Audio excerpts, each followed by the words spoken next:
J'ai découvert mon compte bancaire à découvert, 30 000 € volatilisés juste avant mon anniversaire. Mon père a explosé. La famille en avait plus besoin que toi. Ma mère a ricané. Tu peux fêter ça avec un crédit, on avait de meilleurs projets. J'ai répondu calmement, alors ne m'appelez plus jamais. Ce soir-là, j'ai discrètement annulé le prêt immobilier, le crédit auto et celui de ma mère. Je fixais mon relevé bancaire, mes mains tremblaient légèrement alors que mes yeux parcouraient ces chiffres absurdes imprimés en noir et blanc. 29 763,84 €. Presque 30 000. Disparu, envolé, volé. Mon anniversaire était la semaine suivante. J'avais prévu de prendre quelques jours de congé, peut-être même de m'envoler vers le sud pour une fois. Cela faisait des années que je n'avais pas pris de vraies vacances, et là, toute mon épargne de sécurité venait d'être anéantie en une nuit. J'ai immédiatement appelé la banque pour contester les débits, espérant une fraude élaborée, un hacker peut-être. Mais comme la conseillère au bout du film l'a expliqué poliment, les paiements avaient été autorisés par moi, du moins selon les signatures électroniques et la double authentification, alors que je n'avais rien acheté. Je faisais les 100 pas dans mon petit appartement, le cœur battant de rage et de confusion. Et puis, la réalisation m'a frappée. Seules 2 personnes avaient accès à mes informations, mes parents. J'ai saisi mon téléphone et composé le numéro. Mon père a décroché après 2 sonneries, sa voix était anormalement décontractée. « Salut ma fille. Tout va bien ? Je serre les dents. Mon compte est à découvert, papa. Presque 30 000 €. Tu sais quelque chose à ce sujet ? » Il y a eu un silence. Un silence lourd, étouffant. « Eh bien ?» a-t-il fini par dire, son ton devenant soudainement défensif. La famille en avait plus besoin. Tu t'en sortiras. Tu gagnes bien ta vie, n'est-ce pas ? Je sentais mon sang bouillir. Vous avez utilisé ma carte. C'est pas comme ça que ça marche, a-t-il rétorqué, la voix montant dans les aigus. Tu agis toujours comme si ton argent t'appartenait exclusivement. Nous sommes une famille. Parfois, il faut faire des sacrifices. Avant que je ne puisse répondre, j'ai entendu la voix de ma mère en arrière-plan. Elle riait comme s'il s'agissait d'une blague. Et honnêtement, tu n'as pas besoin d'un voyage luxueux pour ton anniversaire. On avait de meilleurs projets pour cet argent. Tu peux fêter ça toute seule cette année. Le monde semblait vaciller. Mon souffle était court, saccadé. J'avais cumulé 2 jobs pendant mes études, économisé religieusement, renoncé aux sorties, aux vacances, aux nouveaux vêtements, et maintenant, tout ça était réduit à néant. J'ai ravalé la boule dans ma gorge et forcé ma voix à rester calme. Alors ne m'appelez plus jamais. Avant que mon père ne puisse sortir une autre excuse hautaine, j'ai mis fin à l'appel. Ce soir-là, alors que les lumières de la ville scintillaient à travers ma fenêtre, je me suis assise devant mon ordinateur, ouvrant tous les comptes auxquels il ne pensait jamais que je toucherais. Le prêt immobilier joint dont j'étais co-emprunteuse, annulé. Le crédit auto pour lequel je m'étais portée garante pour mon père, résilié. La réserve de crédit personnel de ma mère liée à mon nom, effacée. J'ai tout fait en silence. Pas de cris, pas d'explications, juste des clics froids et calculés. Ce n'était pas de la vengeance. C'était enfin tracer une limite que j'aurais dû poser il y a des années. Ils voulaient voir à quoi ressemblait la vie sans moi. Ils allaient bientôt le découvrir. Non par cruauté, mais parce que les soutenir m'avaient presque détruite. Vous vous demandez probablement comment j'en suis arrivée là. Comment une femme adulte avec une carrière stable a fini par être saignée à blanc par sa propre famille. Ce n'est pas arrivé du jour au lendemain. C'est ça le pire. Ils ont été patients, stratégiques. Dès que j'ai décroché mon premier vrai poste en finance, tout juste sorti de l'école, mes parents l'ont vu comme leur victoire. On a tout sacrifié pour toi, me rappelait constamment mon père. Tu nous dois tout. Sans nous, tu n'aurais même pas ton diplôme. Ma mère renchérissait, on demande juste un peu d'aide. Tu sais, la famille, c'est l'entraide. Au début, c'était des petites choses. Quelques centaines d'euros pour aider avec la taxe foncière. Quelques milliers pour couvrir l'opération dentaire imprévue de ma sœur. Le vieux camion de papa était en panne. Est-ce que je pouvais me porter garante pour un nouveau? La carte de crédit de maman était dans le rouge, juste temporairement, bien sûr. Je me disais que ce n'était rien. Temporaire. Il m'avait élevé après tout. C'est ce que font les bonnes filles, non? Mais le temporaire est devenu permanent. Très vite, mon père a ouvertement exigé que je comble les trous de leur prêt immobilier. Ma mère a cessé de faire semblant de me rembourser. Ma jeune sœur, Madison, l'enfant gâté, a arrêté de travailler pour se trouver et poursuivre des passions créatives, pendant que je payais silencieusement ses prêts étudiants pour éviter que son dossier à la Banque de France ne s'effondre. Tu gagnes très bien ta vie, disait ma mère en agitant la main comme si ce n'était rien. On ne demande pas grand-chose. Très bien, oui, mais après les impôts, le loyer parisien et leurs urgences sans fin, mon compte en banque semblait être celui d'une étudiante fauchée. Je regardais mes amis acheter des appartements, investir, voyager. Je restais dans mon studio exigu, à manger des plats préparés, en faisant semblant de construire un avenir tout en vidant ma vie pour la leur. Puis vint le pire. Il y a 2 ans, mon père a perdu son poste après avoir été pris en flagrant délit de détournement de fonds. Ce que je n'ai appris qu'après lui avoir prêté près de 40 000 € pour éponger une mauvaise passe. C'est juste temporaire, ma fille, promettait-il alors, la voix chargée d'une fausse humilité. Une fois que je serai remis sur pied, je te rembourserai tout. Il ne s'est jamais remis sur pied. Au lieu de cela, lui et ma mère ont redoublé d'efforts pour me presser comme un citron. Mes cartes de crédit sont devenues leur fonds d'urgence. Ils ont commencé à utiliser mon nom sur des demandes de prêt sans même me le dire, falsifiant des signatures, embobinant les conseillers bancaires en chuchotant « Notre fille couvrira tout si ça tourne mal ». Et Madison jouait son rôle à merveille. La princesse impuissante, nouveau iPhone, retraite de yoga, formation de coach de vie. Je paierai avec mes comptes, avec des sourires faux et des promesses en l'air. Je te rembourserai quand ma carrière d'influenceuse décollera. Sois patiente, d'accord? Chaque fois que j'essayais de poser des limites, j'étais confrontée à leurs armes habituelles, la culpabilité et la honte. Tu veux que ton père perde la maison? Comment peux-tu être aussi égoïste alors que la santé mentale de ta sœur dépend de ce stage? Après tout ce qu'on a fait pour toi, tu as changé. L'argent t'a rendue froide. Le point de rupture a eu lieu le mois dernier. J'ai enfin dit non quand ma mère m'a demandé de couvrir un prêt professionnel de 15 000 € pour le petit ami de Madison, un bon à rien qui se disait entrepreneur mais qui ne tenait pas un travail plus de 3 mois. Mon père a explosé. Tu es en train de détruire cette famille, a-t-il hurlé à table. Quel genre de fille es-tu? Ma mère a commencé à pleurer sur commande. Madison est montée en courant, claquant les portes comme une adolescente blessée. Elle a 26 ans. Je suis restée là, impassible. Plus un mot. Parce que ce soir-là, après qu'il soit allé se coucher, j'ai vérifié mon compte et j'ai vu ce prélèvement de 30 000 € qui m'attendait pour m'engloutir tout entière. Il n'avait même pas demandé. Il s'était servi. Je savais que l'explosion était inévitable. Je ne m'attendais juste pas à ce qu'elle arrive si vite et si violemment. Le matin suivant mon annulation, mon téléphone n'a cessé de vibrer. 27 appels manqués, 15 messages vocaux, et des textos, des centaines. Certains suppliants, d'autres insultants, certains d'une rage venimeuse. À midi, ils m'attendaient. Quand je me suis garée sur le parking après le travail, mes parents et Madison se tenaient devant l'entrée de mon immeuble comme une meute de loups. Le visage de mon père était déjà pourpre de fureur. Les joues de ma mère étaient striées de larmes de crocodile. Madison avait les bras croisés, rayonnante de pure suffisance. J'ai à peine eu le temps de fermer la portière de ma voiture que mon père s'est rué vers moi, le doigt pointé comme une arme. « Qu'est-ce que tu as fait » a-t-il tonné, postillonnant. « Tu nous as détruits, idiote égoïste. » Je n'ai pas bronché. Pas cette fois. Je me suis protégée, ai-je dit froidement.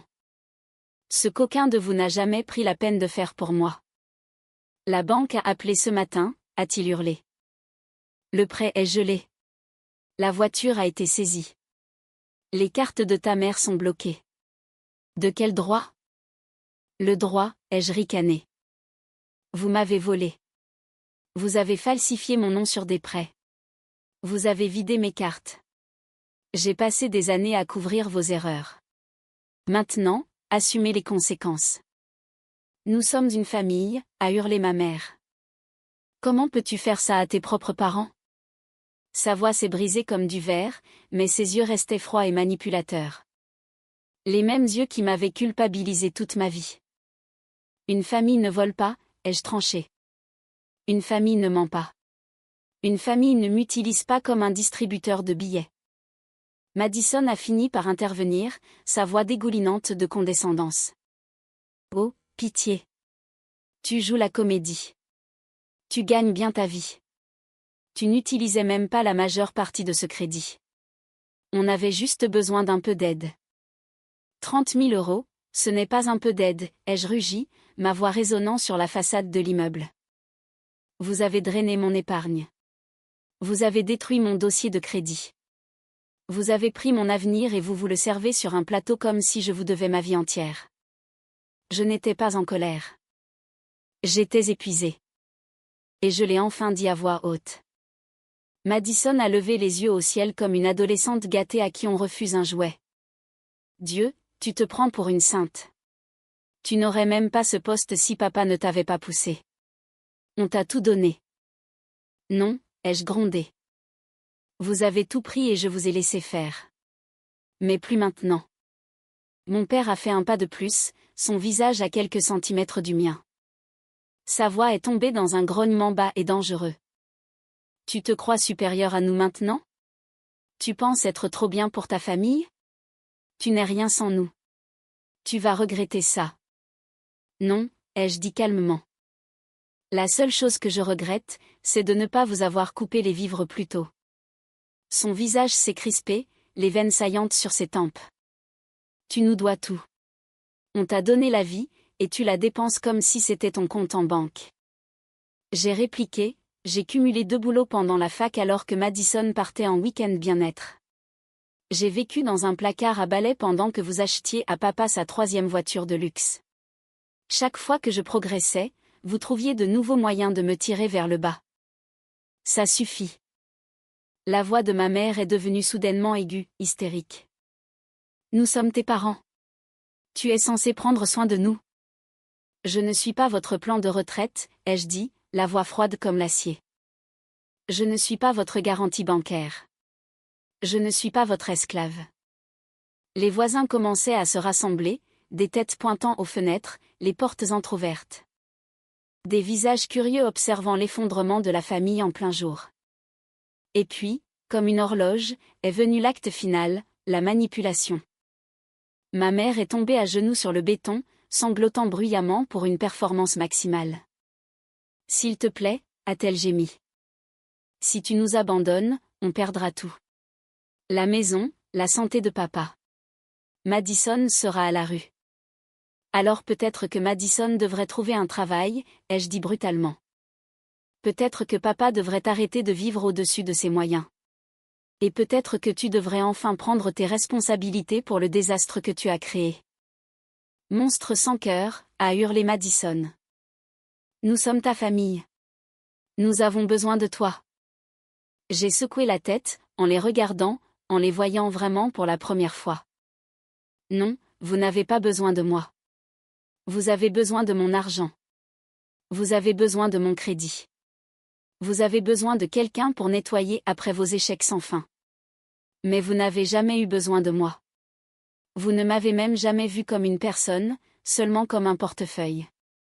Mon père s'est jeté en avant, sa voix se brisant sous le poids de sa fureur. C'est nous qui t'avons faite. Non, ai-je dit doucement. Vous m'avez brisé. Mais je me suis enfin reconstruite sans vous. Et puis j'ai porté le coup de grâce, ne m'appelez plus jamais. Ne frappez pas à ma porte. Ne m'envoyez pas de texto. Ne faites pas semblant que nous sommes une famille. Parce qu'en ce qui me concerne, vous ne l'avez jamais été. Le silence après ces mots fut assourdissant. Pendant un instant, Tous les trois sont restés là à cligner des yeux comme si j'avais parlé une langue étrangère qu'ils ne pouvaient pas comprendre. Et puis je me suis retournée, je suis passée devant eux et je suis entrée dans mon immeuble, les laissant là sur le parking, humiliés, impuissants, et enfin coupés du monde. Ce soir-là, pour la première fois depuis des années, j'ai dormi sans cauchemar. J'étais libre. Je pensais que la tempête avait atteint son paroxysme ce jour-là sur le parking. J'avais tort. Ce n'était que le début. Une fois que je les ai coupés financièrement, tout leur château de cartes s'est effondré presque du jour au lendemain. En 4 jours, la société de prêt immobilier a gelé le prêt de mes parents après que mon nom a été retiré des documents. Les paiements qu'ils n'effectuaient plus depuis des mois ont fini par déclencher une procédure de saisie. À la fin de la semaine, ils ont reçu un avis officiel. La maison de mon enfance, celle qu'ils utilisaient depuis des années comme symbole du sacrifice familial, était mise aux enchères sous 60 jours. Je n'ai même pas eu à lever le petit doigt. Le système s'en est chargé pour moi. La voiture que mon père adorait, cette énorme bête à 70 000 € dont il ne pouvait pas se passer, a disparu à l'aube un matin. La dépanneuse est venue discrètement. Le chauffeur a à peine croisé son regard pendant que mon père hurlait en pyjama sur l'allée. « Vous ne pouvez pas prendre ma voiture » hurlait-il comme si ses cris pouvaient effacer la dette. Mais il ne restait plus rien pour le sauver. À la 2e semaine, les appels de ma mère sont passés de la rage à l'hystérie. « On va tout perdre » sanglotait-elle sur mon répondeur après que j'ai cessé de répondre à ses appels désespérés. La tension de ton père est montée en flèche. Ta sœur n'a nulle part où aller. Quel genre de fille laisse faire ça? J'ai supprimé chaque message sans écouter après la première phrase. Puis Madison est apparue. Je savais qu'elle viendrait. Elle avait l'air différente, plus mince, plus pâle. Les cernes sous ses yeux assorties au faux sac de marque qu'elle portait inutilement au bras. Fini la suffisance arrogante. Maintenant, il n'y avait que du désespoir. S'il te plaît, a-t-elle supplié devant ma porte d'entrée, le mascara coulant sur ses joues comme des peintures de guerre. Tu ne peux pas juste nous abandonner. Tu sais à quel point c'est devenu grave. Je n'ai pas dit un mot. Tu sais, je ne faisais que suivre maman et papa, a-t-elle sangloté. Je n'ai jamais voulu que les choses aillent si loin, mais je suis ta sœur. S'il te plaît, juste pour un petit moment. Je l'ai regardé pendant plusieurs longues secondes. Et pour la première fois de ma vie, je n'ai ressenti absolument rien. Pas de pitié, pas de culpabilité, pas de sens du devoir. J'ai fini, Madison, ai-je dit platement. Rentre chez toi si tu en as encore un. Tu ne peux pas être sérieuse, a-t-elle murmuré, la voix brisée. Tu es ma sœur. Non, ai-je dit, la voix froide comme le fer. J'étais votre banque, et je suis fermée. Le service de sécurité l'a évacuée 15 minutes plus tard. Elle a essayé à nouveau. Texto, messages privés, messages vocaux remplis de sanglots, d'insultes, de marchandages. Elle a même envoyé des parents éloignés vers moi, suppliant en sa faveur. Aide-les juste à se remettre sur pied. Ce sont toujours ta famille. Tu es cruel. Cruel. Cruel, c'était de drainer chaque centime de mes comptes en me souriant en face. Cruel, c'était de falsifier ma signature dans mon dos. Cruel, c'était de rire pendant que je sautais mes anniversaires, mes vacances et mes relations amoureuses pour réparer leurs erreurs sans fin. Laissez-les faire face aux conséquences. À la fin du mois, leur monde parfait avait disparu. Ils ont emménagé dans un petit 2 pièces de l'autre côté de la ville, loin du paradis de banlieue dont ils se servaient pour dominer tout le monde. L'expulsion a été publique. Les voisins ont chuchoté, les amis se sont évaporés. Mon père a perdu ce qui restait de son fragile ego. L'homme qui aboyait autrefois des ordres comme un roi s'épuise désormais en petits boulots de bricolage pour à peine couvrir le loyer. Sa tension a explosé. Sa santé a décliné rapidement sans les traitements qu'il ne pouvait plus se permettre. Maman a essayé de garder les apparences un temps, postant de vieilles photos sur Facebook, prétendant que tout allait bien. Mais même les faux sourires se sont vite craquelés. Les agents de recouvrement n'ont jamais cessé d'appeler. Les rêves d'influenceuse de Madison ont implosé complètement. Sans mon argent pour nourrir son mode de vie soigneusement mis en scène, son audience a fui. Elle a sauté d'un canapé à l'autre, vivant au crochet d'amitiés superficielles qui se sont érodées dès qu'elle n'a plus pu payer le brunch ou partager un loyer. Un jour, elle a essayé de me joindre via une vieille amie. Elle est dans un sale état, man, a dit mon amie, clairement mal à l'aise. Elle est pratiquement SDF. Peut-être que tu devrais, non, ai-je interrompu. J'ai assez donné. Parce que c'est ça qu'ils n'ont jamais compris. Ils pensaient que j'étais faible parce que je continuais à donner. Mais en vérité, j'étais assez forte pour enfin m'arrêter.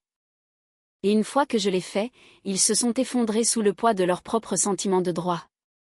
Pendant ce temps, ma vie a enfin commencé. J'ai acheté mon propre logement, un appartement modeste mais magnifique, entièrement payé, entièrement à moi. La paix à l'intérieur de ces murs est indescriptible. Pour la première fois depuis plus d'une décennie, je ne vivais pas pour la survie de quelqu'un d'autre. J'ai voyagé pour la première fois. De vrais voyages, pas des plans annulés ou des urgences familiales. L'Islande, l'Italie, le Japon. J'ai contemplé les aurores boréales, respirant un air pur qui ne portait plus la puanteur de la culpabilité. La thérapie est devenue mon ancrage. J'ai déballé des années de manipulation émotionnelle, de culpabilisation et de servitude financière. Mon thérapeute m'a dit un jour quelque chose qui est resté gravé en moi: tu n'as jamais eu de parents. Tu as eu des sangsues déguisés en parents. Et c'était vrai. Un message a finalement traversé le silence. Un texto de l'ex-petite amie de Madison. Écoute, je sais tout maintenant. Ils ne t'ont jamais mérité. Je suis désolée que ça m'ait pris si longtemps pour le voir. J'ai souri en le lisant. Non par vengeance, mais par apaisement. Parce que, pour la première fois de ma vie, je n'étais pas la méchante. J'étais libre. C'est drôle comme le silence me terrifiait autrefois. Pendant des années, le silence signifiait que la tempête arrivait. Un autre appel, une autre crise, une autre embuscade financière enveloppée de culpabilité et d'obligations familiales. Maintenant, le silence ressemble à la liberté. Le poids qui pesait sur ma poitrine pendant des années a disparu. Plus d'appels. Plus de cris. Plus de supplications. Plus de manipulations. Juste la paix. Je m'assois sur mon balcon chaque soir maintenant. Mon propre logement. Mon propre argent. Mes propres choix. La ligne d'horizon brille devant moi, un rappel constant que j'ai survécu à eux. Je ne ressens plus de colère. Elle s'est consumée depuis longtemps. Ce qui reste, c'est la clarté. Pendant des années, on m'a élevé avec l'idée que ma valeur était liée à ce que je pouvais sacrifier pour les autres. Que la loyauté signifiait saigner pour des gens qui n'ont jamais pris la peine de savoir si j'allais bien. Ils appelaient ça la famille. Mais ce n'était pas de l'amour. C'était du business. Une transaction à sens unique où je payais et où ils prenaient. Le mensonge le plus dangereux n'était pas les faux documents. Ce n'était pas l'argent volé. C'était le mensonge qu'ils me murmuraient depuis l'enfance: les bonnes filles prennent soin de leur famille quoi qu'il arrive. Non, les bonnes filles ne deviennent pas des otages. Les bonnes filles ne deviennent pas des comptes en banque. Les bonnes filles ne se perdent pas pour des gens qui ne savent que consommer. Ils pensaient que me couper les vivres me détruirait. Au contraire, les couper m'a sauvé. Le dernier message que j'ai reçu de ma mère est toujours non lu dans ma boîte de réception: on ne t'a pas élevée pour être aussi froide. Et peut-être qu'elle a raison, car en réalité, ils ne m'ont pas élevée du tout. Je me suis élevée moi-même. Et pendant des années, je l'ai porté sans me plaindre, pensant que c'était ça, l'amour. Ils ont construit leur royaume sur mon dos. Et quand je me suis enfin levée, leur royaume s'est effondré. Maintenant, je dors sans agent de recouvrement à mes trousses, sans urgence de dernière minute drainant mes comptes, sans dîner d'anniversaire hypocrite qui ressemblait plus à des contrôles fiscaux qu'à des réunions de famille. Je me réveille, je bois mon café, et je ne ressens rien d'autre que du calme. Et vous savez quoi? Je ne suis pas amère. Je ne suis pas en colère. Je suis libre. Si vous me demandez aujourd'hui ce que je regrette, je vous dirai la même chose à chaque fois. Non pas parce que je voulais leur faire du mal, mais parce que j'ai dû me choisir, pour une fois. Je regrette de ne pas être parti plus tôt. Car le moment où je me suis choisi, j'ai gagné.